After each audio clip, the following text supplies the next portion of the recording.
साताऱ्यातील पाटणमध्ये एक धक्कादायक घटना घडली आहे। डोंगराला लागलेल्या आगीमध्ये एक जणाचा होरपळून मृत्यू झाला आहे।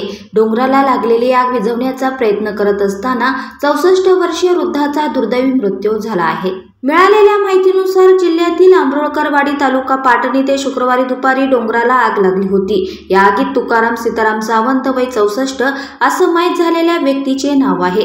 वाल्मी पठारावरील जोंजळवाडी या गावच्या हद्दीत चिरका गावाच्या शिवारात 3 वाजण्याच्या सुमारास आग लागली। वाऱ्याच्या झोक्याने आग आंबोळकरवाडीच्या शिवारात घुसली। या गावच्या हद्दीतील पठारावर असलेल्या पड्यालचा पट्टा गावच्या शिवारात मयत तुकाराम सावंत यांची आंब्याची बाग होती। त्या बागेच्या जवळ आग आल्याचे समजताच तुकाराम सावंत यांनी तातडीने बागेकडे धाव घेतली आणि आग विझवण्याचा प्रयत्न केला। उन्हाचा तडाखा असल्याने बघता बघता आगीने चारी बाजूंनी तुकाराम सावंत यांच्या बागेला वेढा दिला। आग विझवण्याच्या नादात आगीने वेढा दिलेल्या त्यांच्या लक्षात आला नाही। शेजारीच आग विझवण्यासाठी आलेल्या अशोक पांडुरंग सावंत आणि त्यांच्या पत्नी सुनंदा अशोक सावंत यांनी हाका मारून त्यांना सावध करण्याचा प्रयत्न केला, परंतु त्यांना ऐकू आले नाही। आग इतकी भयंकर होती की संपूर्ण शिवार आगीच्या भक्ष्यस्थानी पडला। यामध्ये तुकाराम सावंत यांचा आगीत होरपळून जागीच मृत्यू झाला।